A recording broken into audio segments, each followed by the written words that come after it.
হযরত উসমান রাদিয়াল্লাহু তাআলা আনহু কবরের কাছে গিয়ে খুব কাঁদতেন।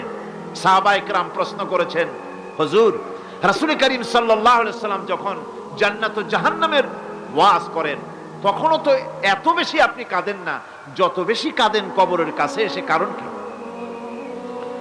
হযরত উসমান রাদিয়াল্লাহু তাআলা আনহু বলতেন, আমার সাথীরা, আমি আমার হাবিবের কাছে, আল্লাহ রাব্বুল আলামিনের রাসূলের কাছে আমি শুনেছি এই কবরটাই হলো প্রথম স্টেশন, এই কবরটাই হলো প্রথম ইমিগ্রেশন কাউন্টার।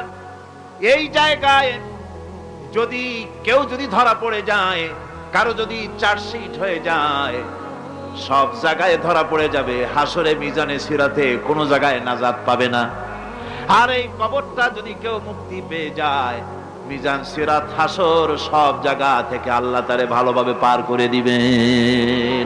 এটা হলো আসল জায়গা, মারাত্মক জায়গা, খুব মারাত্মক জায়গা।